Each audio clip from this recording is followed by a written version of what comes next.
빛을 전한 사람들 1권 11장 바벨탑입니다. 영차! 영차! 더 힘을 내! 조금만 더 힘을 내! 이 정도면 충분히 높은 것 같은데 도대체 얼마나 높게 쌓아야 하는 거야? 불평하지 마. 그러다 감독관님한테 걸리면 어떻게 하려고 그래? 아이고 내 팔자야. 언제까지 이렇게 탑만 쌓아야 한단 말이야? 홍수가 일어난 지도 오랜 세월이 지났습니다. 사람들은 노아 시대에 일어난 홍수가 먼 옛날부터 전해져 오는 하나의 전설이라고 생각했습니다.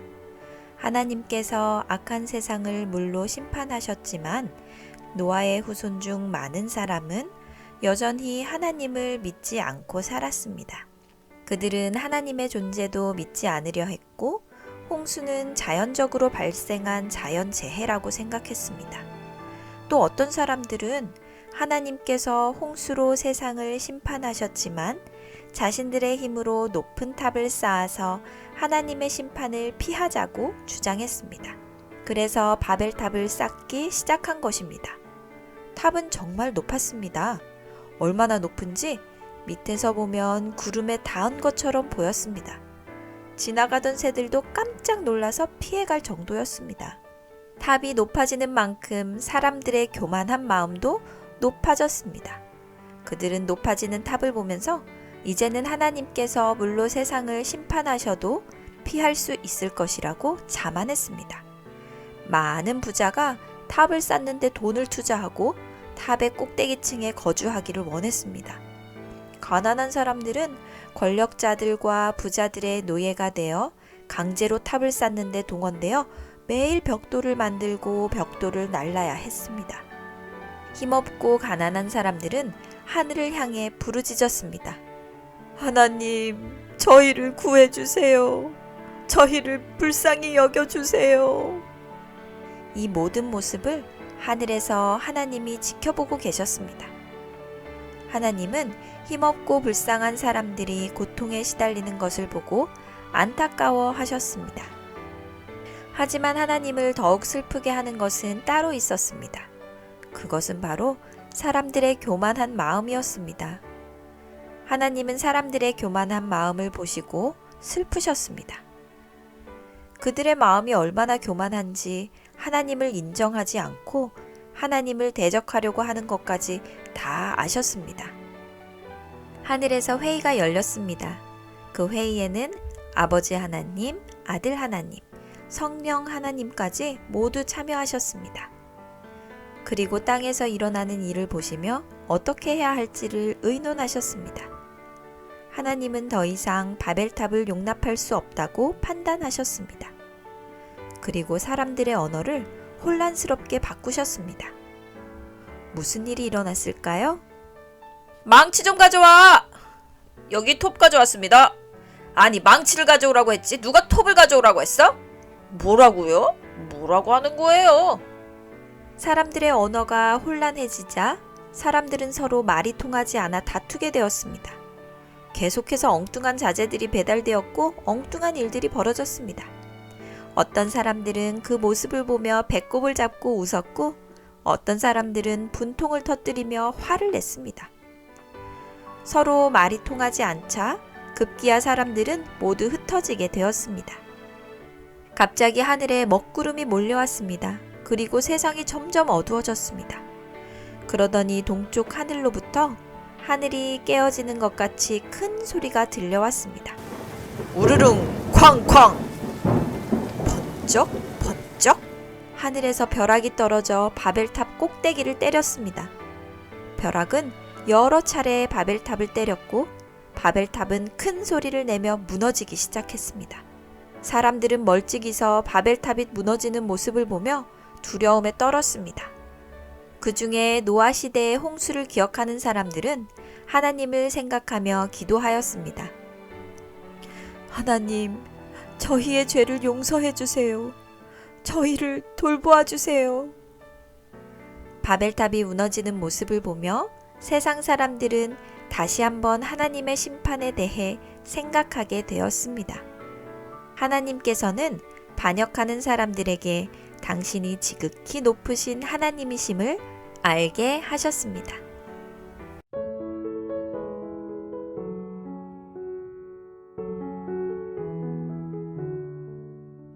빛을 전한 사람들 1권 12장 아브라함을 부르심입니다. 아브라함, 아브라함. 한 음성이 들려왔습니다. 아브라함은 기도를 하다가 깜짝 놀랐습니다. 이 음성은 사람의 음성과는 분명 달랐습니다. 온화하지만 위험이 있는 특별한 음성이었습니다. 아브라함은 하나님의 음성이라는 확신이 들었습니다. 그래서 아브라함은 더욱 간절히 기도하며 하나님의 음성에 집중했습니다.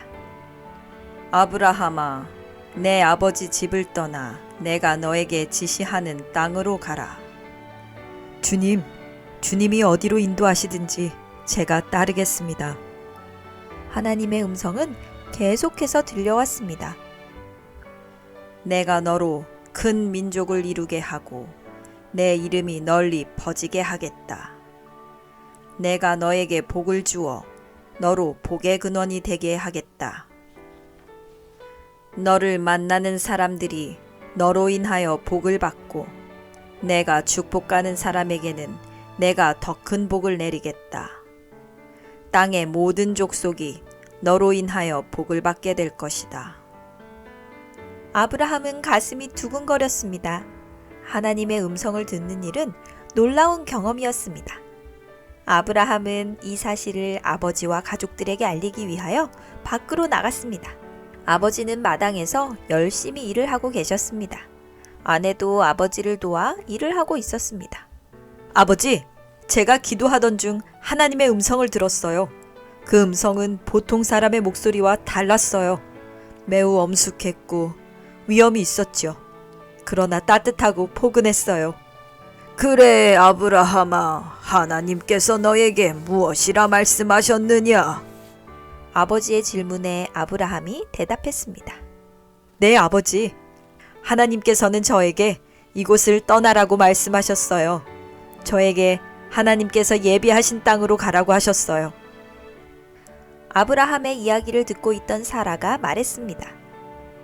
여보, 그 땅이 어디인가요? 나도 잘 모르겠소.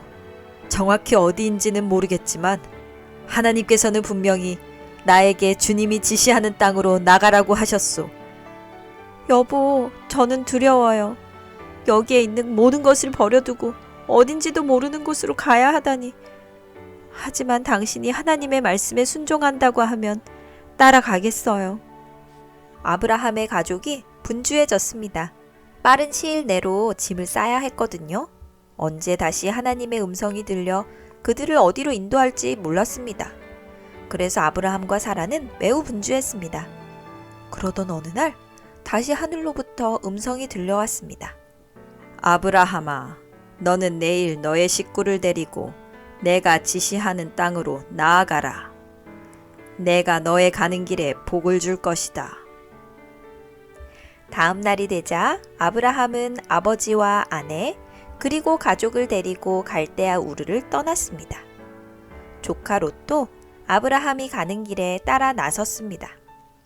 여러 친척이 아브라함의 가족을 보기 위해 나왔습니다. 그리고 동네 사람들도 모여들었습니다. 사람들이 수군거렸습니다. 아브라함이 제정신이 아닌가 봐요. 그러기나 말이에요. 이렇게 좋은 도시에서 안정된 직장을 버리고 어디를 가는지도 모른 채 떠나다니요. 아이고, 어리석은 사람들 같으니라고. 글쎄, 땅이랑 집도 그냥 내버려두고 떠난다면서요? 아이고, 아까워라. 왜 고생을 사서 한대요? 사람들이 저마다 한마디씩 했습니다. 동네 사람들의 이야기를 들으며 사라의 마음이 불안했습니다. 불안해하는 사라를 보며 아브라함은 확신 있는 얼굴로 말했습니다. 사라, 걱정하지 말아요. 하나님이 우리를 보호해 주신다고 약속하셨어요. 그리고 하나님이 우리에게 축복해 주신다고 약속하셨어요. 우리는 그저 하나님의 약속만 의지하고 가면 돼요. 하나님의 말씀에 순종하면 복을 받을 테니 다른 사람들의 말에 신경 쓰지 맙시다. 막상 길을 떠났지만 길은 멀고 험했습니다. 어디로 가야 하는지도 몰랐습니다.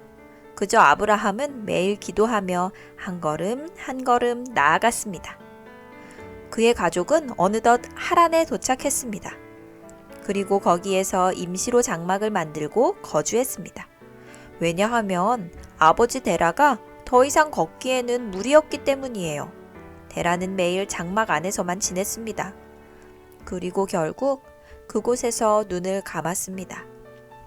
아브라함과 그의 가족은 슬픔 가운데 아버지를 장사 지냈습니다. 아버지를 장사 지낸 후 얼마 지나지 않아 또다시 하나님의 음성이 들렸습니다.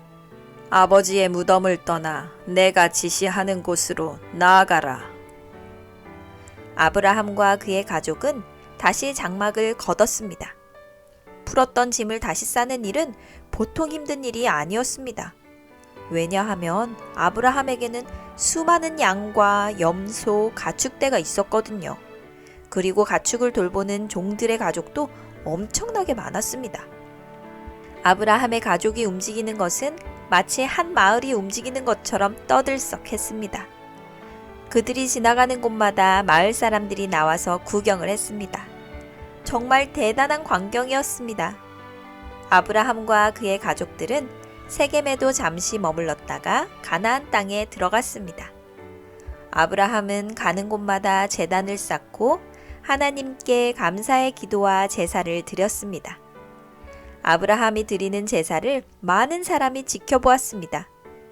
때로는 하나님을 모르는 사람들도 와서 아브라함의 가족과 함께 예배를 드렸습니다. 그렇게 아브라함은 만나는 사람들에게 하나님을 가르쳐 주었고 그들을 하나님께로 인도했습니다. 그럴 때마다 하나님께서 아브라함에게 약속하셨던 것처럼 하나님을 믿게 된 사람들의 가정에 하나님의 복이 내렸습니다. 그렇게 아브라함은 옮겨가는 곳마다 제단을 쌓고 예배를 드렸으며 그가 떠난 자리에는 언제나 제단이 남아있어 하나님을 증거하였습니다.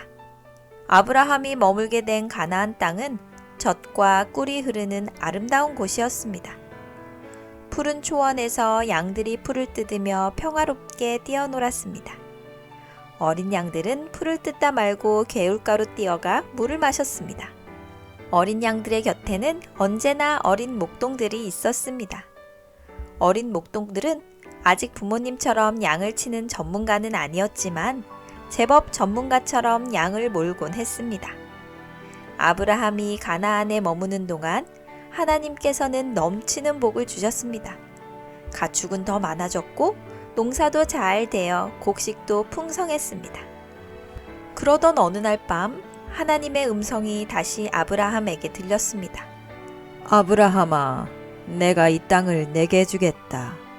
너뿐 아니라 너의 후손도 이 땅에서 대대로 살게 될 것이다. 내가 너에게 준 복을 너의 후손들에게도 줄 것이다. 아브라함은 한 곳에 머물러 있지 않고 조금씩 남쪽으로 이동했습니다. 늘 좋은 날만 있으면 좋겠지만 어느덧 좋은 시절은 가고 어려운 시절이 찾아왔습니다. 하늘에서는 비가 내리지 않고 시냇물도 말라버렸습니다. 양들은 푸른 풀밭을 찾지 못하여 굶주렸습니다. 가축들뿐 아니라 사람들도 굶주리게 되었습니다. 극심한 시험이 아브라함의 가족에게 찾아왔습니다. 하지만 아브라함의 믿음은 흔들리지 않았습니다. 가뭄이 찾아왔어도 아브라함은 제단을 쌓고 하나님께 예배를 드렸습니다. 이 모습을 지켜보던 종들 사이에서 불평이 새어 나왔습니다. 주인님은 다 죽게 생겼는데 제사나 드리고 있으니. 그러게 말이에요. 이러다가 우리 모두 굶어 죽게 되는 것은 아닌가 몰라요. 다시 갈대아 우르로 돌아가야 하는 것이 아닌가요? 우리 주인님께 한번 이야기해 볼까요?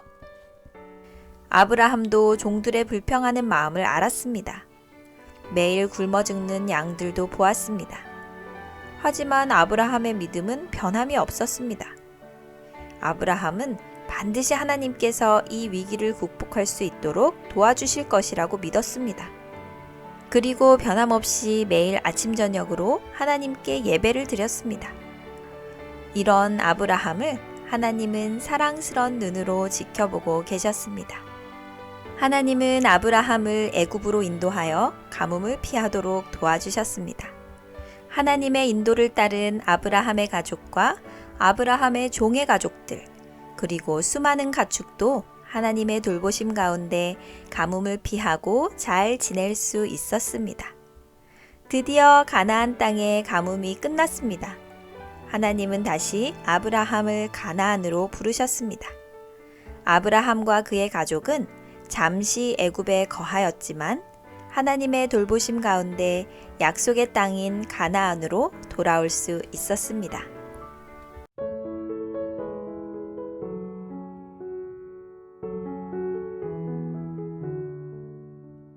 빛을 전한 사람들 1권 13장 예수님의 마음을 닮은 아브라함입니다.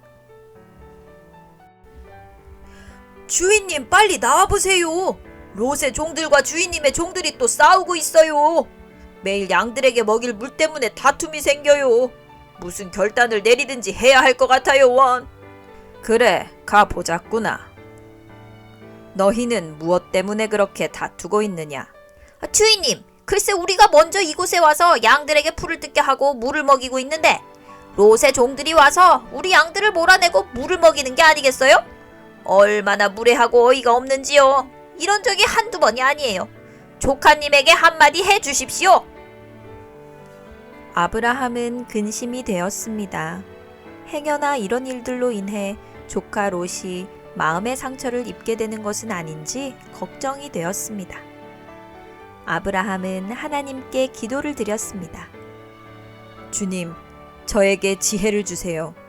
이렇게 힘든 상황 속에서 어떤 선택을 해야 하는지 주님의 뜻이 무엇인지 알 수 있도록 저에게 지혜를 주세요. 다음 날이 되었습니다. 아브라함은 높은 언덕으로 올라갔습니다. 언덕 위에서 바라본 가나안 땅은 너무 아름다워 보였습니다. 푸른 초장이 펼쳐져 있고 푸르른 강이 초원을 가로지르고 있었습니다. 강 주변으로 올리브 나무들이 빽빽이 심겨져 있었습니다. 농부들은 올리브를 수확하고 있고 그 옆으로 목동들이 푸른 초원 위에서 양들을 치고 있었습니다. 너무나도 평화로워 보였습니다. 하지만 골짜기 너머로는 삭막한 풍경이 펼쳐져 있었습니다. 그곳에는 강도 보이지 않았고 자갈과 바위투성이었습니다. 아브라함은 그렇게 가나안 땅을 바라보며 한참을 움직이지도 않고 앉아 있었습니다. 며칠이 지났습니다. 아브라함은 조카 롯을 데리고 지난번에 갔던 산을 올랐습니다.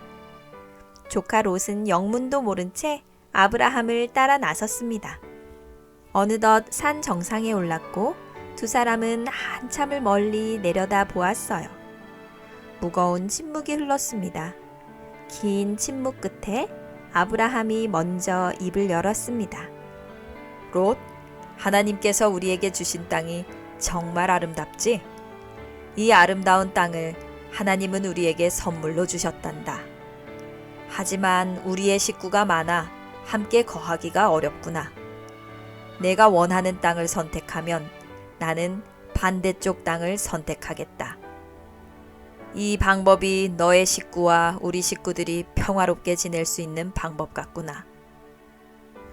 롯은 한참을 망설였습니다.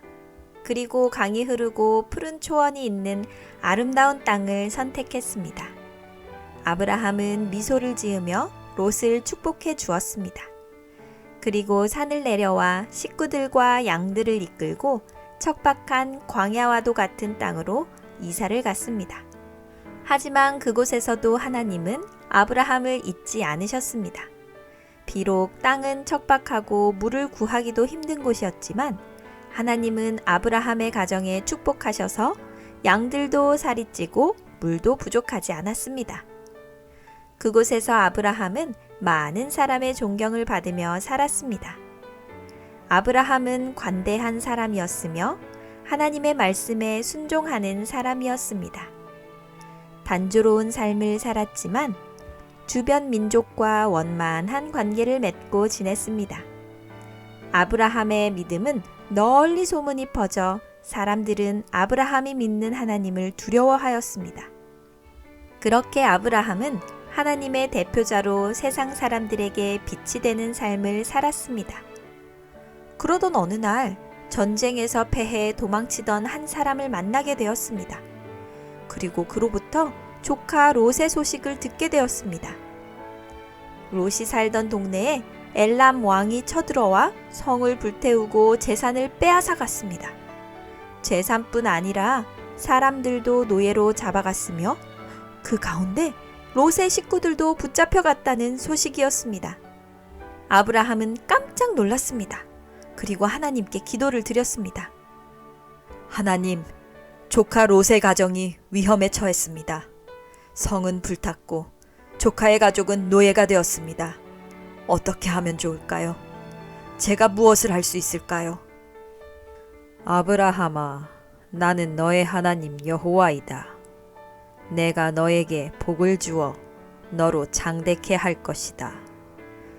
너를 축복하는 자에게 축복하고 너를 저주하는 자에게 저주할 것이다. 당장 일어나 조카 롯을 구하러 가라. 내가 너와 함께 할 것이다. 내가 너를 지켜줄 것이다.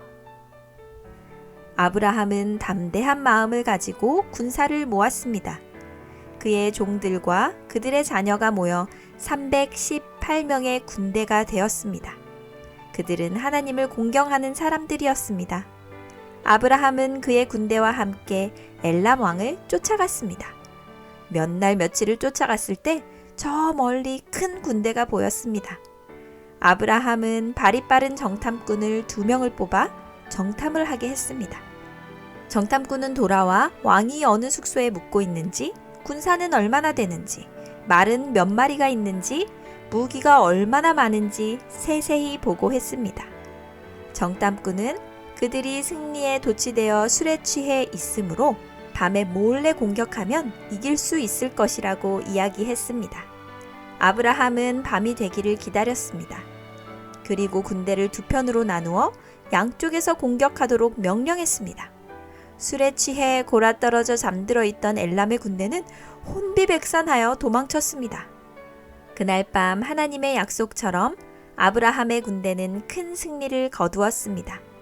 물론 조카 롯의 가정도 구원하였고 잃었던 재산도 모두 찾았습니다.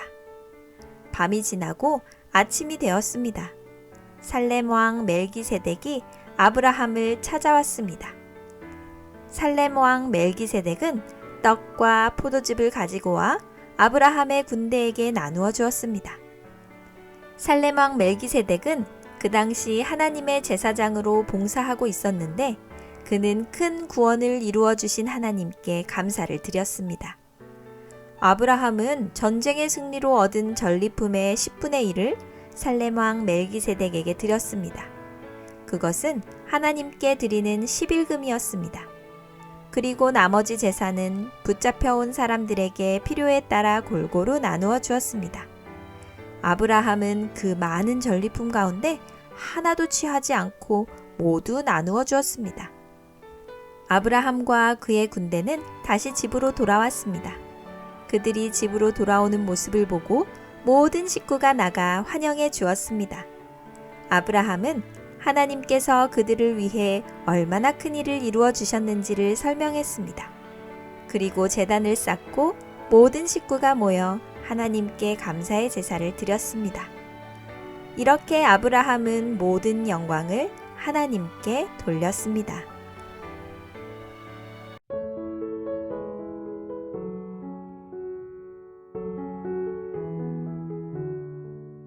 빛을 전한 사람들 1권 14장 믿음의 시험입니다.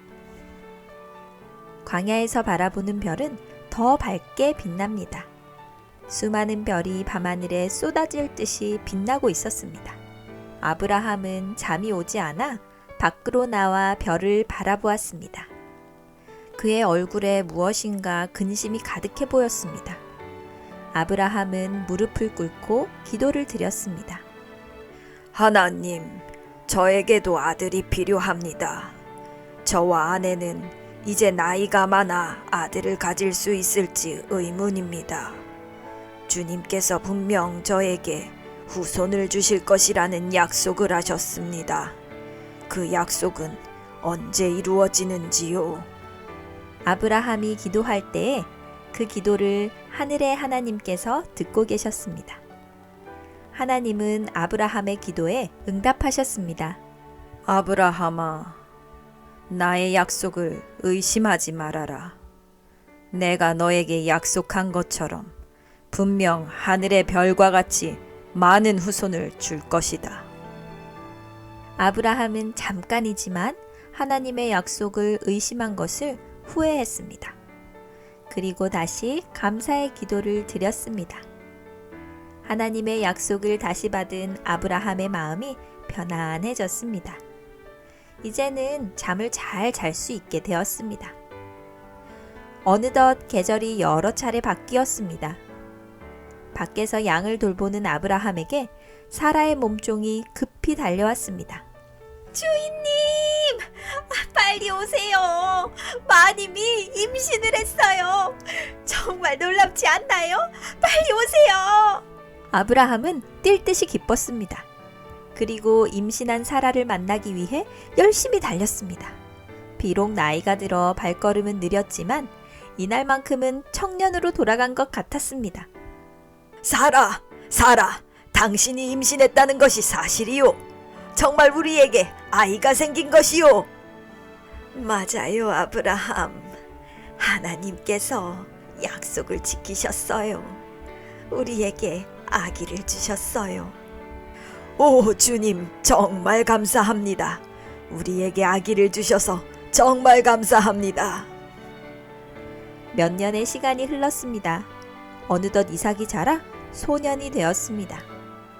이삭은 아버지와 어머니의 말씀에 언제나 순종했습니다. 귀찮은 일을 시켜도 기쁜 마음으로 달려가 아버지를 돕곤 했습니다. 아브라함은 그런 이삭이 너무나도 사랑스러웠습니다. 아브라함은 종종 이삭을 데리고 높은 산에 올라가 넓은 평야를 보여주며 하나님께서 자신을 어떻게 인도하셨는지를 말해 주었습니다. 그리고 하나님의 약속에 대해서도 이야기해 주었습니다. 이삭아, 이제 너도 어느덧 소년이 되었구나. 너도 아버지를 따라 양을 잡아 제사를 드려야 한단다. 하나님은 우리의 죄를 용서해 주시고 우리를 구원해 주실 것이란다. 그러나 우리의 죄를 위해 순결한 양이 희생되어야 하지. 이 양은 먼 훗날 우리의 죄를 용서해 주시기 위하여 오실 메시아를 상징한단다. 이제 나와 너를 위해 제단을 쌓았구나. 주위에 있는 큰 돌을 주워 오렴. 이삭은 부지런히 돌을 날랐습니다. 그리고 제단을 쌓았습니다. 이삭은 아버지의 명령에 따라 어리고 깨끗한 양을 데리고 왔습니다. 양은 자신이 죽어야 한다는 것을 모르는 것처럼 얌전히 이삭의 손에 붙들려 끌려왔습니다. 아브라함과 이삭은 양을 잡아 제사를 드렸습니다. 피를 흘리며 죽어가는 양의 모습이 너무 불쌍했지만 그래도 이삭은 꾹 참고 제사를 드리는 모습을 지켜보았습니다. 몇 년의 시간이 흐르고 이삭은 20살의 건강한 청년이 되었습니다. 어느 날 밤 아브라함은 기도하던 중 하나님의 음성을 들었습니다. 아브라함아, 나를 위하여 모리아 산에 올라가 내가 사랑하는 아들 이삭을 제물로 바치어라. 이것이 내가 나를 얼마나 사랑하는지 증표가 될 것이다. 아브라함의 등에 식은땀이 흘렀습니다. 사랑하는 아들 이삭을 제물로 바쳐야 하다니. 이것이 정말 하나님의 뜻인가?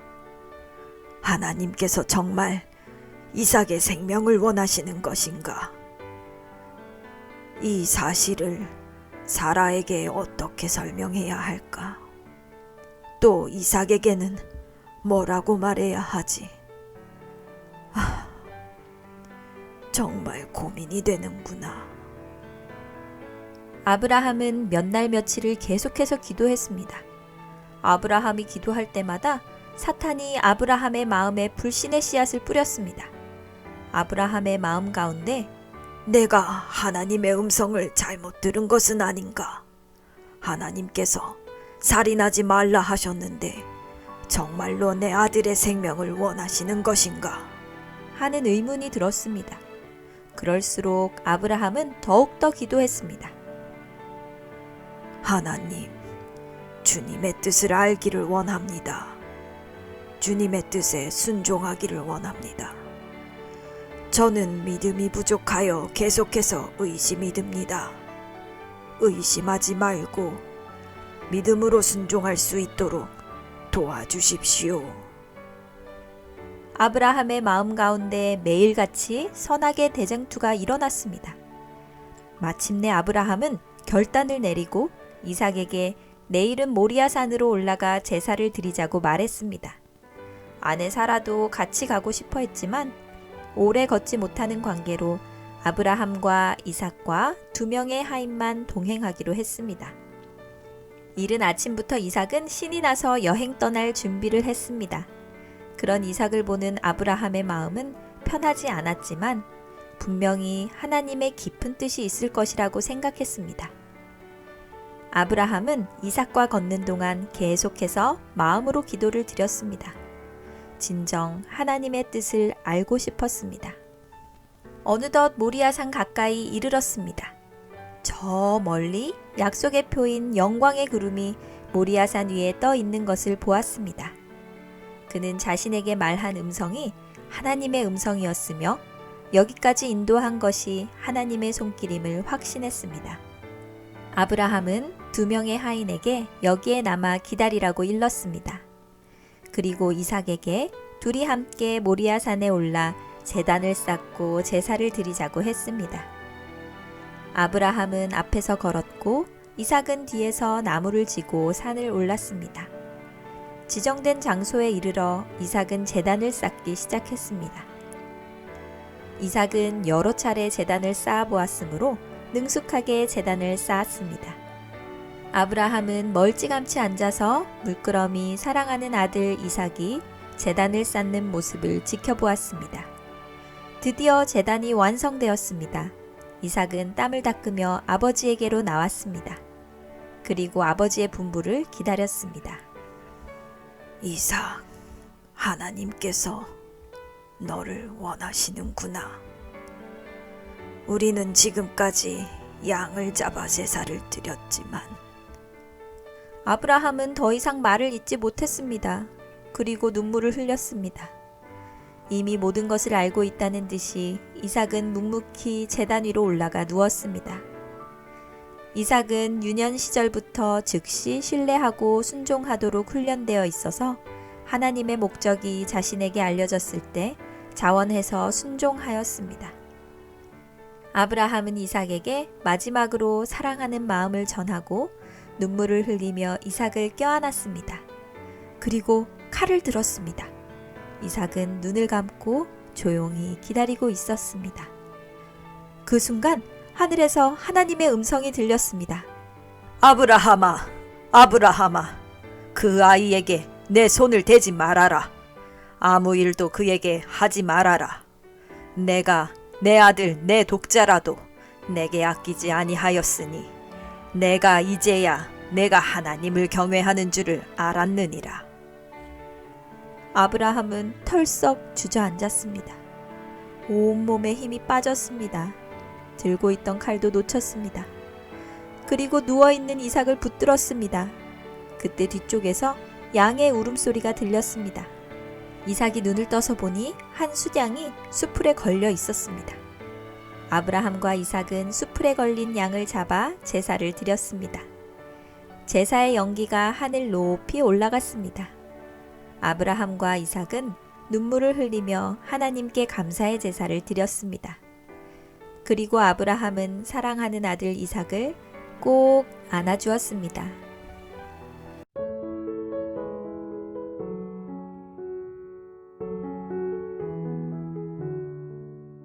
빛을 전한 사람들 1권 15장 소돔의 멸망입니다. 소돔은 매우 아름다운 도시였습니다. 소돔 주변으로 큰 강이 흘렀고 그 강의 기운으로 소돔 일대는 매우 풍요로웠습니다. 그 모습은 마치 아름다운 에덴 동산 같았습니다. 소돔 성으로 들어가는 길에는 야자나무가 줄지어 있었고 야트막한 언덕에는 올리브 나무들이 있었습니다.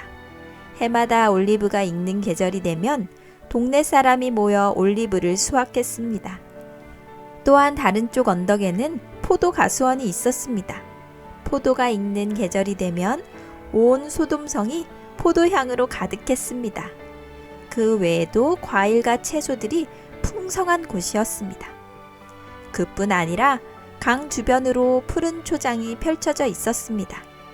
목동들은 이곳으로 나와 양들을 치며 양들에게 풀을 먹이곤 했습니다. 너무나도 평화스러웠습니다. 그러나 평화로운 그곳은 우상숭배가 가득한 곳이었습니다. 교통의 요지이다 보니 무역이 발전하였고 다양한 나라와 민족들이 어울려 살았습니다. 각 나라의 상인들은 자신들의 신에게 경배드리기를 원했습니다. 그러다 보니 도시 곳곳에는 다양한 신의 신전이 있었고 그곳에서는 매일 다양한 형태의 제사가 드려졌습니다. 그뿐 아니라 돈 많은 상인도 많고 여행자도 많다 보니 도적들과 강도가 우글거리는 곳이었습니다. 밤이 깊으면 도시 골목골목에서는 온갖 형태의 범죄가 일어나곤 했습니다. 부모들은 자녀들이 해를 입을까 두려워 해가 지기 무섭게 아이들을 데리고 집으로 들어갔습니다. 어느덧 해가 뉘엿뉘엿 지고 있었습니다. 성 위에서 석양이 지는 모습을 바라보는 것은 언제나 황홀했습니다. 멀리 있는 올리브 나무들이 다채로운 색으로 변하고 밀밭은 황금색으로 물들었습니다. 그때 2명의 나그네가 소돔성으로 들어왔습니다. 그들은 얼마 전 아브라함을 찾아갔던 바로 그 나그네들이었습니다. 롯은 성문에 앉아있다 나그네들을 발견했습니다. 비록 소돔성에 살았지만 그래도 롯은 하나님을 섬기며 믿음을 유지하고 있었습니다. 롯은 얼른 일어나 나그네들에게 다가갔습니다. 혹시 주무실 곳을 찾으시면 저희 집으로 함께 가셔서 쉬는 것은 어떨까요? 이 동네는 불량배가 많아 귀한 손님들이 해를 입을까 걱정이 됩니다. 나그네들은 롯의 요청에 감사를 표하며 대답했습니다. 괜찮습니다. 여관이나 쉴 만한 곳을 찾아보겠습니다. 처음 보는 분에게 배를 끼칠까 걱정이 됩니다. 롯은 다시 한번 간곡히 말했습니다. 이곳은 매우 악한 곳입니다. 이미 동네 불량배들이 당신들을 주목하고 있어요. 이대로 캄캄한 거리를 지나다가는 큰 봉변을 당하실 것입니다. 불편해하지 마시고 저희 집으로 가시지요. 나그네들은 감사를 표하고 롯을 따라 나섰습니다. 그들의 모습을 멀리서 지켜보던 동네 불량배들이 그들의 뒤를 쫓았습니다. 그들을 눈치챈 롯의 발걸음이 빨라졌습니다. 나그네들도 롯을 따라 빨리 걷기 시작했습니다. 어느덧 롯의 집에 다다랐습니다. 불량배들은 문을 열고 들어가는 롯을 큰 소리로 불러 세웠습니다. 그리고 험악한 표정으로 나그네들을 넘기라고 협박했습니다. 너도 저자들과 함께 봉변당하고 싶지 않으면 이리 넘겨! 분위기가 험악해졌습니다. 불량배의 숫자는 더욱 늘어났습니다. 형제들이여, 제발 이런 악한 일을 그만두시오. 이들은 내 손님이요. 손님을 잘 대접하는 것이 우리의 관습이요. 당신들이 원하는 것은 내가 다 들어줄 것이니 내 손님들에게는 아무런 해도 가하지 마시오. 부탁이요. 롯이 간청하였지만 불량배들은 롯의 말에 귀 기울이지 않았습니다. 그때 나그네들이 불량배들의 눈을 어둡게 했습니다. 불량배들은 갑자기 그들에게 닥친 일로 인하여 깜짝 놀라 흩어졌습니다. 사실 이 나그네들은 하늘의 천사들이었습니다. 나그네들은 롯의 진실함과 친절을 보고 감동을 받았습니다. 그리고 롯에게 하늘의 비밀을 알려주었습니다. 하나님께서 소돔성을 심판하기로 결정하셨습니다. 당장 짐을 싸서 가족을 데리고 피신하세요. 오늘 밤 심판의 불이 하늘에서 내려와 이 성을 불태울 것입니다. 롯은 깜짝 놀랐습니다. 롯은 이 사실을 그의 아내와 두 딸에게 이야기했습니다. 이미 결혼해서 따로 살고 있는 다른 자녀들에게도 사람을 보내어 이 사실을 알렸습니다. 그러나 그들은 믿으려 하지 않았습니다. 롯의 아내는 다른 자녀들을 두고 이 도시를 떠날 수 없다고 단호하게 이야기했습니다. 천사들이 지체하는 롯을 보며 다시 이야기했습니다. 이제 얼마 지나지 않아 심판의 불이 내려올 것입니다. 빨리 떠나셔야 합니다. 그리고 절대 뒤를 돌아보지 마십시오. 하나님의 심판이 뒤를 돌아보는 자에게도 내리게 될 것입니다. 롯은 애타는 눈으로 아내와 두 딸을 바라보았습니다. 그리고 서두르라고 일렀습니다. 결국 롯의 아내도 롯을 따라 짐을 싸서 부랴부랴 집을 떠나게 되었습니다. 롯의 가족이 집을 떠난 때는 새벽이었습니다. 그러나 소돔성의 사람들은 그 시간까지 술에 취하여 거리를 헤매고 있었습니다. 어떤 골목에서는 한 무리의 불량배가 술에 취하여 고래고래 고함을 치며 싸우고 있었습니다. 어느덧 거리를 지나 성문을 나오게 되었습니다. 롯의 마음은 급했습니다.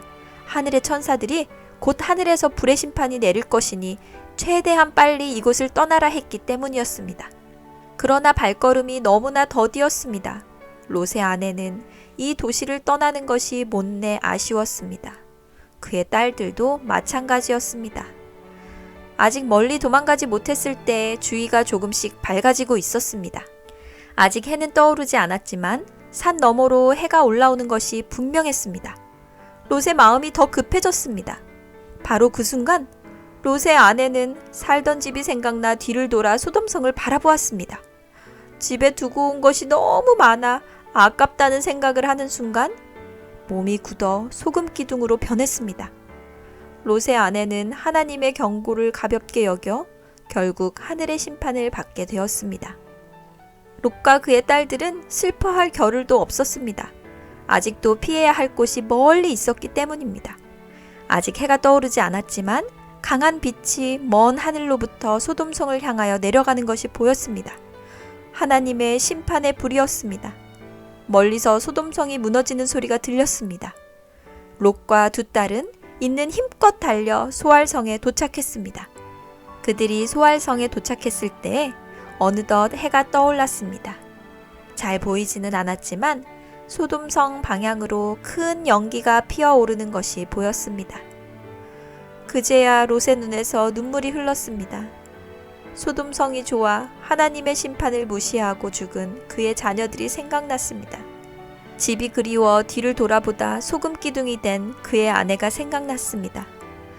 이제 어떻게 살아야 할지, 어디로 가야 할지 막막했습니다. 롯과 그의 두 딸은 서로 부둥켜 안고 울었습니다. 롯의 가족이 잠깐 소알에 거주하였으나 그곳에 오래 머물지는 못했습니다. 왜냐하면 소알성 역시 소돔처럼 악한 도시였기 때문입니다. 롯은 이미 악한 도시에서 사는 것이 얼마나 위험한 일인지 잘 알고 있었습니다. 머지않아 이곳도 역시 하나님의 심판이 임할 것 같은 두려운 마음이 들었습니다. 롯은 두 딸과 함께 깊은 산으로 들어갔습니다. 깊은 산골 아무도 알지 못하는 굴 속에서 롯은 두 딸과 도망하여 살았습니다.